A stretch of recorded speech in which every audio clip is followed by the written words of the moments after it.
The video you are about to watch contains health answers that most doctors are not willing to talk about and don't want you to know. You or someone you love may be suffering with health problems such as digestion problems, weight gain, headaches, and even low energy. Today you will find the cause of most of these health problems that are robbing you and your loved ones of good health. In traditional medicine, and unfortunately in complementary health care, we look at the symptom and we say, all right, with that symptom, this diagnosis, what remedy do we give? Is it a drug? Is it surgery? Is it an herb? Is it colonic therapy, acupuncture? What is it? But we fail to ask the primary question, the basic question, which is, what is the cause? If you have a headache and you go to the doctor, he prescribes aspirin, you take the aspirin, your headache goes away. What would logic tell you as to the cause of your headache? Well, that's simple, aspirin deficiency. And yet, there is no such thing. We do not get a headache due to a salicylic acid deficiency. We haven't asked what the cause is.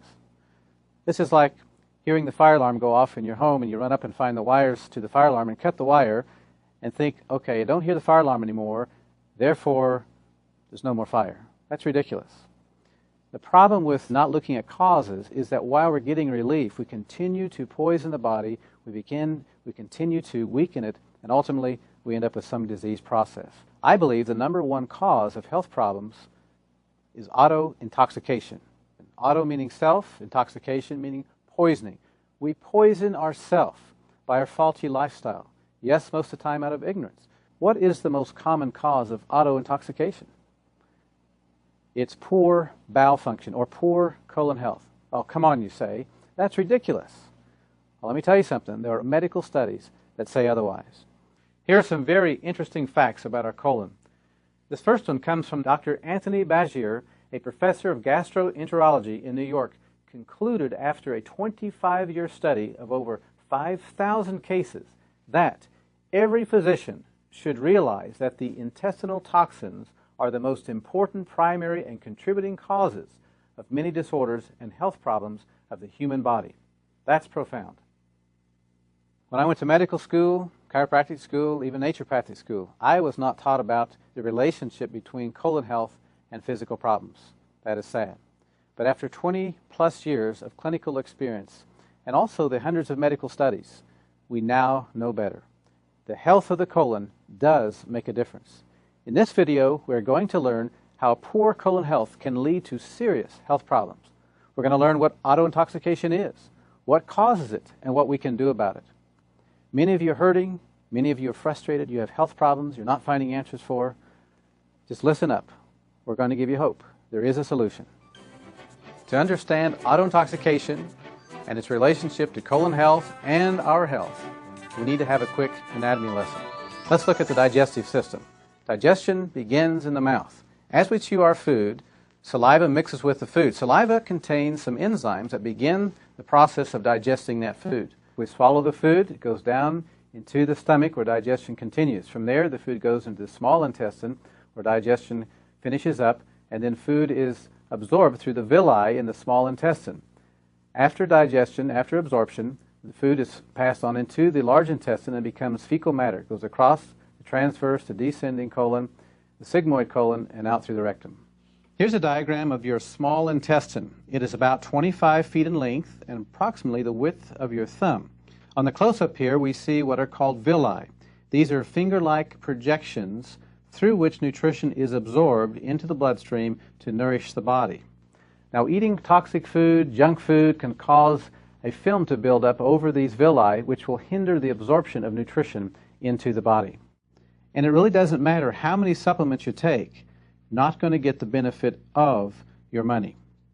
In this diagram, we're observing the normal movement of food through the small intestine, and then it becomes fecal matter in the large intestine, going out in a timely fashion, one meal in, one bowel movement out. In this diagram, we're observing a sluggish bowel in which several meals are backed up in the large intestine, which is the result of constipation and certainly produces toxic bowel syndrome.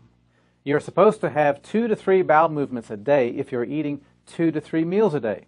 The bowel movements should be effortless, odorless, and well-formed, and leave you with a feeling of satisfaction and cleanliness when you're finished. Dr. Norman Walker, who by the way died at the age of 109, was one of the foremost pioneers in colon health. He stated that out of 100,000 autopsies that he had attended, there were less than 10% normal colons. Dr. William Hunter said, "The colon is the sewer system of the body, but with neglect and abuse, it becomes a cesspool of toxins that spill over into the body." Let me tell you the true definition of regularity. If you eat a meal, you have a bowel movement. You eat 3 meals a day, you should have 3 bowel movements a day, just like a baby. You feed a baby, 20 minutes later, it has a bowel movement. So let me ask you a question. If you're eating 3 meals a day, but you're having just 1 bowel movement a day, or maybe 1 bowel movement every 10 days, as some patients tell me, sometimes once every 2 weeks, believe it or not. Question, what's happening to that food? What's it doing to our body? You're about to find out. Here's a diagram of the normal colon. Notice the ascending colon, transverse colon, descending colon, sigmoid, and rectum. Look at this example of how toxic a colon is. Look at the cross-section of the colon, only leaving a small passageway to eliminate. This waste builds up, causes poisons, which are then absorbed into the body. This is what happens to our colon when we ignore the body's urgings to have regular bowel movements. Let me ask you a question. What would happen if you were to put a hamburger in a Ziploc bag and left it in your kitchen counter? What would it smell like after a week? Or even worse, what would it smell like after several years? This is what's going to take place in our bodies if we are not eliminating properly. Here are some actual x-rays of people with colon problems. Notice the white areas, that's the colon. Notice how distorted, how prolapsed, convoluted these sick colons are. Serious health consequences are going to result as a result of these colons that are not healthy. In this diagram, we see what's known as a spastic colon. This is the result of stress. See how the colon is contracted in spasm. Obviously, this will hinder bowel function. This is a direct consequence of stress. This certainly sets the stage for serious health consequences as this fecal matter remains in the colon for years. One of the most serious consequences of not taking care of a colon is something called a colostomy. And this is where the surgeons remove the colon and the bowel matter passes out through a hole in the abdomen into a sac. Let's spend some time talking about a major health problem in this country, and that of weight problems. According to the Surgeon General, over 61% of the adult population is overweight. That's awful. That's tragic. There are several factors relating to toxic colon that can contribute directly to weight problem. Toxic accumulation in the bowel. As I've said before, the colon can expand up to 5 times its normal size. This swells up because of the toxic waste that's not being eliminated in a timely fashion. This leads to that condition, megacolon. This is the enlarged colon. Dr. Jack Lemire, a naturopath and a homeopath, said most people are walking around with at least 7 pounds of fecal matter in their large intestine. And I have seen patients lose that much weight and their tummy bulge following colon therapy.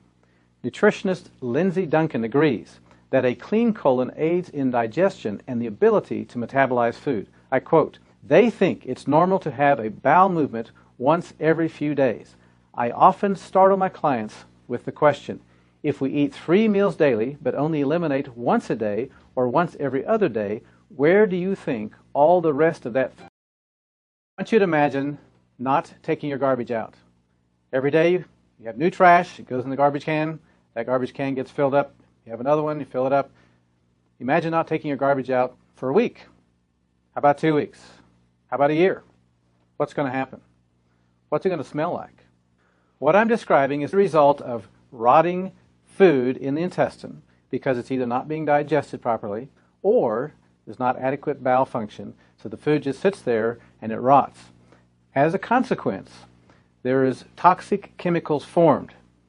These toxic chemicals, unfortunately, will absorb into the body and they begin to poison our system. Here's a diagram of what is known as a prolapsed colon. This is a consequence of fecal matter not being eliminated from the bowel on a timely basis, the weight of that fecal matter causing the bowel to drop or prolapse. When that colon hits the lower part of the abdomen, it's going to put undue pressure on the structures there.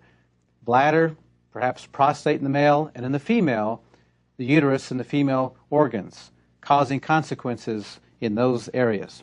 Here's a picture of the normal anatomy of the female abdomen. Notice the uterus, the ovaries, and then the colon. When the colon prolapses, it's going to put pressure on the uterus. Some of the consequences of prolapsed colon can cause female infections, cysts, and even struggles with reproduction. Here's a view of the male anatomy of the lower abdomen. Notice the proximity of the colon to the bladder and the prostate. Some of the consequences can be prostate problems, reproductive problems, even lowered sex drive.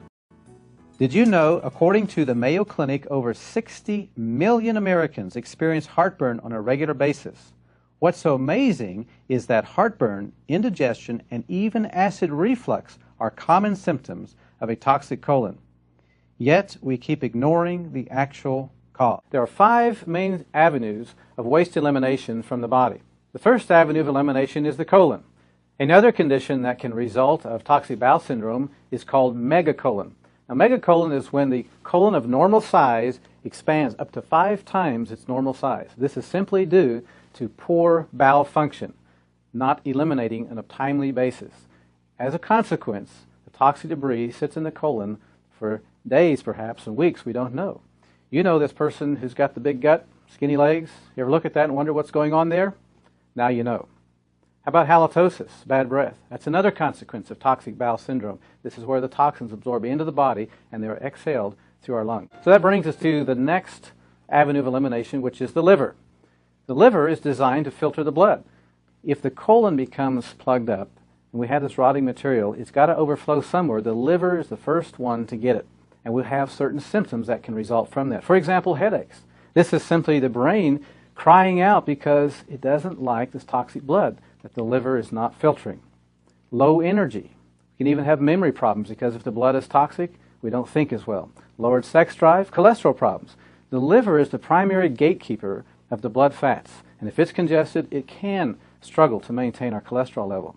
Even joint problems, and the next line of defense is the kidneys.